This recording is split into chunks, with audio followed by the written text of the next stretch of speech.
Tout à l'heure, Agnès a cité Albert Jacquard par rapport à l'intelligence et il a dit quelque chose que je partage évidemment et que vraiment je me dis ça c'est le centre, le cœur de mon métier, le métier que je fais depuis tant d'années, celui d'intervenant, de formateur, de communicant et de personnes qui animent une réflexion pour faire évoluer le comportement, la qualité relationnelle dans la vie en société.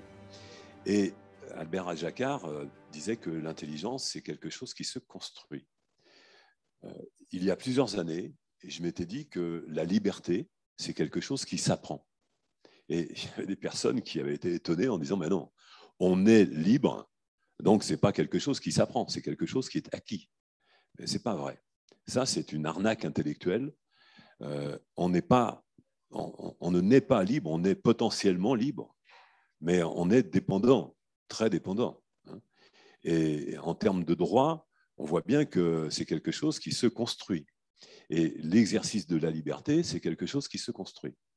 Mais pour ça, pour pouvoir être libre, pour pouvoir vivre librement, pour pouvoir apprendre la liberté, mais il faut aussi conjointement apprendre quelque chose d'autre. Et Albert Jacquard le disait, construire l'intelligence. Et l'intelligence, c'est quelque chose qui s'apprend. Ça peut paraître étonnant parce qu'on voit, il y a des gens qui font des tests d'intelligence et qui mesurent l'intelligence de certaines personnes en disant, voilà, l'échelle de Binet, par exemple, qui a permis de se dire, est-ce que cette personne est intelligente? Le quotient intellectuel. Alors après, on discute, est-ce que le quotient intellectuel, c'est de l'intelligence, etc. C'est vrai que c'est quelque chose qui mesure en réalité une manière d'appréhender l'information. Et il y a plusieurs manières d'appréhender l'information, si bien qu'il y a des gens qui ont dit l'intelligence, elle peut être de différentes formes. Et ils ont fait des typologies. J'ai remarqué depuis une trentaine d'années ou quarantaine d'années, il y a une typologie de 8 ou 9 types d'intelligence. Alors, il y a l'intelligence intrapersonnelle, extrapersonnelle, technique, géométrique, mathématique, rationnelle, émotionnelle, etc. Il y a différentes manières de faire de l'intelligence une typologie. C'est une fausse représentation de ce qu'est l'intelligence. Ce n'est pas comme ça qu'on peut apprendre à être intelligent. Je vous propose de réfléchir en inversant les choses. Si jamais vous vous dites, mais c'est quoi un imbécile? C'est quoi un idiot? Eh bien, ça peut faire réfléchir sur savoir ce qu'il y a à contrario, qui est l'intelligence. Alors, on peut dire, mais l'intelligence de l'idiot. Alors, ça devient un peu plus compliqué, là. Ça c'est de la fumée.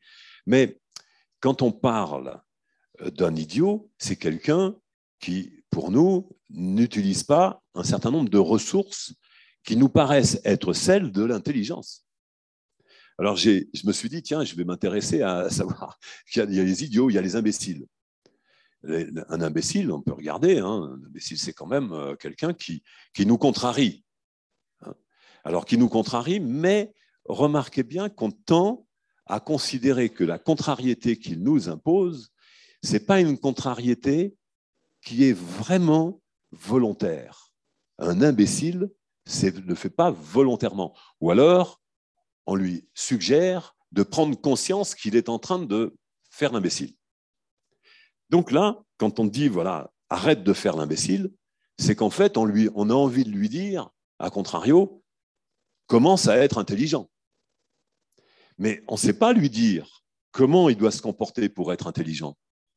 Ça me rappelle à l'école quand les profs ils disaient écoutez-moi, alors que tout le monde se taisait. Alors on était tous en train d'écouter, mais non, ils savaient bien qu'en fait, il y avait quelque chose d'autre. Ils sollicitaient notre compréhension, mais ils nous disaient écoutez-moi. Alors quand je vous dis faites preuve d'intelligence, c'est pas gagné, c'est pas simple, parce que comment faire preuve d'intelligence? Alors, je me suis intéressé à savoir quels étaient les ingrédients de l'intelligence. Parce que je me suis dit, voilà, tu as les ingrédients de la bêtise. La bêtise, on les a. C'est celui qui nous contrarie, c'est celui qui utilise des des manières de se comporter qui peuvent nous paraître être agressives, parce que ça ne nous paraît pas être dans la norme comportementale. Hein. Donc, il y a cet imbécile-là, mais il va se comporter aussi sans se rendre compte de ce qui fait qu'il se comporte en imbécile. C'est quelqu'un qui n'est pas aussi capable d'anticiper les conséquences de son comportement. Et donc, je me suis dit, une fois que j'ai compris quelles sont les différentes composantes de l'imbécilité, alors je ne vais pas aller creuser du côté des idiots, parce que c'est toujours, je suis sûr qu'il y a quelques-uns parmi vous qui disent, mais oui, mais Jean-Louis, il y a quelque chose que tu ne prends pas en considération. J'adore ces moments-là. Quelque chose que tu ne prends pas en considération, c'est qu'il existe la sagesse des idiots. Tu as lu le bouquin? Il y a un personnage qui s'appelle Nasruddin. C'est la nuit et il a fait tomber un objet, la clé de chez lui. Il se rapproche du lampadaire et là, il cherche sous le lampadaire. Il y a quelqu'un qui vient mais qui dit « Mais qu'est-ce que tu cherches, Nasruddin? Je cherche ma clé. » Mais tu vois bien qu'elle n'est pas là. Oui, mais c'est le seul endroit où il y a de la lumière. C'est une manière de regarder les choses. Mais ce n'est pas de ça dont je parle. Moi, je ne parle pas de cette forme de moquerie, de manière de traiter de l'information qui est à contrario. Je parle de savoir comment on peut identifier ce qu'est l'intelligence. Alors, ça m'intéresse d'autant plus que quand je parle de la médiation, je veux dire qu'il y a très clairement une attente de la part du médiateur qu'on puisse aller éveiller l'intelligence de nos interlocuteurs. Parce que quelqu'un qui est en conflit et qui s'entête dans le conflit, est-ce qu'on peut considérer qu'il est intelligent? Non, s'il est entêté. Il n'arrive pas à se sortir de ce conflit.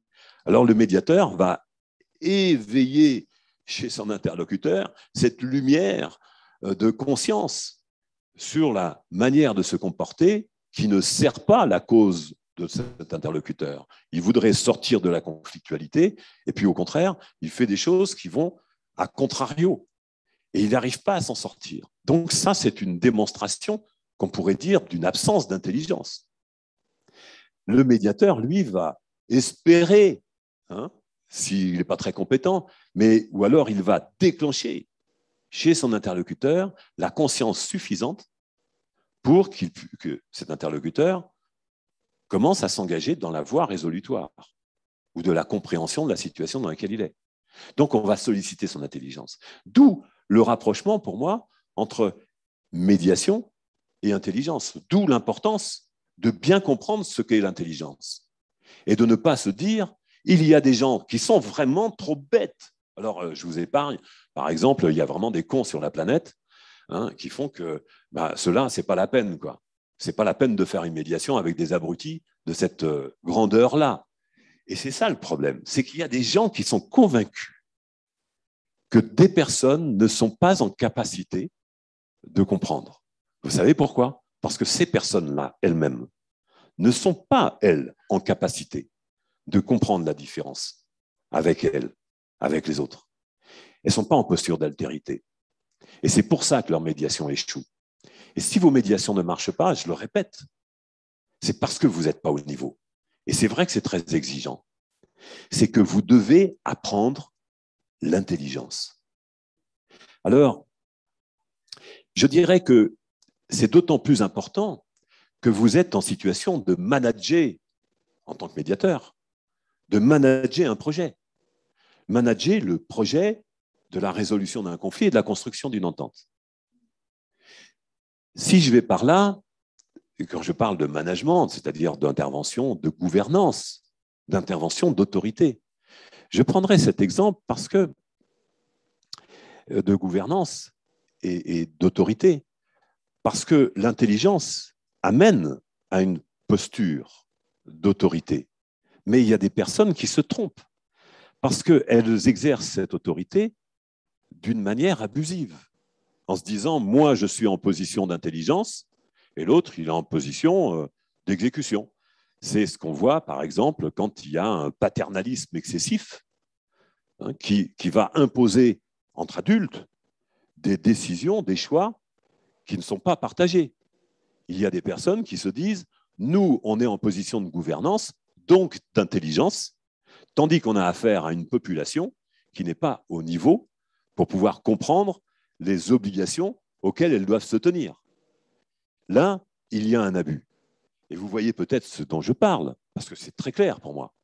Il y a des abus de pouvoir qui sont faits au nom de l'intelligence. Regardez, tout récemment, j'apprends que le gouvernement, Emmanuel Macron en l'occurrence, a mis en place une commission qu'il a appelée les Lumières du numérique, en faisant référence aux Lumières du XVIIe siècle, qui étaient les Lumières du temps de l'obscurantisme religieux. Hein, c'est pour ça que les Lumières du XVIIe siècle s'étaient nommées comme ça, de cette manière-là, avec ce mot, parce qu'elles constataient qu'il y avait de l'obscurantisme. Et c'était quoi cet obscurantisme? Il était au regard de la difficulté de compréhension du monde, c'est-à-dire de la difficulté de l'usage de la raison. Donc là, quand on pense à ça, on se dit, l'Église aurait pu, à cette époque-là, mettre en place une commission sur les bûchers de la raison. Hein. Donc on peut voir que là, il y avait un abus de pouvoir. C'est-à-dire que j'abuse du pouvoir à partir du moment où je suis en position de gouvernance, j'abuse de pouvoir en disant, moi, je suis au pouvoir et je détiens l'intelligence. Ça, c'est plutôt une démarche paternaliste. Et c'est ça qui ne va pas. L'intelligence qui est à construire, c'est quelque chose qui aussi va considérer que je suis en posture d'apprentissage tout le temps. Et mes interlocuteurs sont également en posture d'apprentissage. Alors, j'en reviens à dire, qu'est-ce que je dois apprendre pour pouvoir développer l'intelligence? Qu'est-ce que je vais pouvoir solliciter chez un enfant, chez un adulte, quand je vais lui parler en intelligence? Parler en intelligence à quelqu'un, ça veut dire parler d'une manière posée, tranquille, sereine. C'est certainement pas une démarche émotionnelle. Ah, oui, je sais. Je sais encore une fois, je vais avoir quelques contradicteurs parce qu'il y a des gens qui disent l'intelligence est émotionnelle. Il y a de l'intelligence émotionnelle. Et je n'ai pas arrêté de dire à des personnes autour de moi, mais tu sais, il n'y a rien de plus con qu'une émotion. Parce qu'en fait, une émotion, c'est quelque chose qui nous anime, qui nous fait bouger. Ce n'est pas quelque chose qui a pour but d'éclairer une situation. Ce qui nous permet d'éclairer une situation, c'est la raison, c'est l'usage de la raison. Et ce n'est pas facile. Donc voilà un ingrédient de l'intelligence, l'usage de la raison. C'est vrai, les Lumières du XVIIe siècle ont fait progresser l'usage de la raison. Mais on en est resté bloqué là-dessus. Regardez, on en est encore à des représentations impérialistes, je dirais, de la manière de gouverner. C'est toujours ce modèle un peu napoléonien qui dit voilà, il y a une souveraineté et cette tromperie démocratique qui consisterait à dire le peuple est souverain, tandis qu'en fait, il a des élus qui le dirigent et qui lui imposent un certain nombre de règles et des choses sans que le peuple puisse vraiment réfléchir. On en est encore au XVIIe siècle de cette représentation, de cette réflexion. Et la médiation professionnelle, cette réflexion sur l'intelligence et l'usage de la raison, nous amène à nous dire qu'il faut changer de paradigme. Il faut arrêter de faire une référence au modèle du contrat social qui est un modèle contraignant. Donc on en arrive à réfléchir.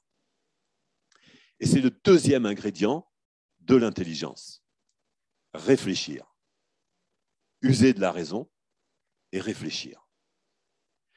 Réfléchir, ça permet de comparer des informations entre elles, de se dire, de réinterroger le point initial. Par exemple, on me pose une question. Est-ce que cette question est pertinente déjà? Moi, la chose, c'est que quand on me pose une question, je dis, mais quel est l'usage que mon interlocuteur veut faire de la réponse? Je ne vais pas répondre à la question si je ne connais pas l'usage que tu vas en faire. Parce que c'est le sens de la question. Est-ce que la question est vraiment pertinente? Ça, c'est de l'ordre de la réflexion. C'est-à-dire qu'on est en train de voir les choses par anticipation, mais aussi par comparaison. Et on est en train de se dire comment est-ce que l'autre va interagir avec ce qu'il a appris, ce qu'il a acquis, avec notre échange. Et quand je dis ça, je parle du troisième ingrédient que j'appelle de l'intelligence. Le troisième ingrédient, c'est la conscience. Donc, reprenons. Reprenez avec moi tous en cœur. Ah non, ça c'est après. Reprenons. L'intelligence, c'est l'usage de la raison, c'est-à-dire savoir raisonner, être rationnel, méthodique. Ne pas confondre la raison avec le raisonnable. Bien savoir que la raison, c'est la logique, c'est de la rigueur. Et ce manque de rigueur, souvent qui apparaît dans le choix et dans les décisions qui sont imposées, bien, c'est fait au nom du raisonnable. Et le raisonnable, c'est un choix qui est un choix idéologique. Ce n'est pas du tout un choix rationnel. Il ne faut pas confondre la rationalité et le raisonnable. Et je remarque que chez beaucoup d'auteurs, à propos de l'usage de la raison, beaucoup d'auteurs contemporains, et notamment américains, sur les aspects économiques, confondent la rationalité avec le raisonnable. Ils confondent la conduite d'un raisonnement logique avec de purs sophismes qui, en fait, nous envoient sur de la morale et de l'idéologie. Donc, le premier outil de l'intelligence, c'est l'usage de la raison, de la rationalité. Le deuxième, je vous l'ai dit, c'est la réflexion, c'est-à-dire savoir comparer des informations entre elles. Et c'est procéder, je dirais, par analogie. C'est vrai. L'analogie est un instrument du développement de l'intelligence. Ça permet de mieux comprendre des situations. Et ça permet de s'ouvrir aux autres. Avec le troisième élément fondateur de l'intelligence, je le disais, la conscience. Avoir conscience de quelque chose et avoir aussi avoir cette posture d'altérité. C'est-à-dire savoir que l'autre est un autre et n'est pas un autre moi-même. Ça, ce n'est pas facile.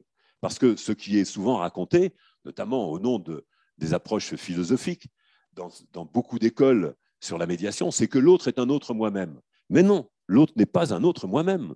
Il y a des choses qu'il aime et des choses que j'aime pas. Il y a des choses qu'il n'aime pas et que moi j'aime. Je ne peux pas me confondre avec l'autre. Donc c'est bien cet aspect de la conscience qui fait la différence. Alors quand on met en scène ces trois ingrédients, ce n'est pas facile de pouvoir déployer de l'intelligence à tout moment. C'est vrai. Ce n'est pas facile non plus de déployer de la conscience. Mais c'est ce qu'on apprend en médiation professionnelle et c'est utile aussi pour toute personne qui veut faire de la conduite de projet, de l'accompagnement de groupe, de l'accompagnement d'entreprise. On parle de l'intelligence collective. Mais encore une fois, ce n'est pas ça. Ce qui est important, c'est de pouvoir déclencher l'intelligence individuelle pour pouvoir construire les projets collectifs.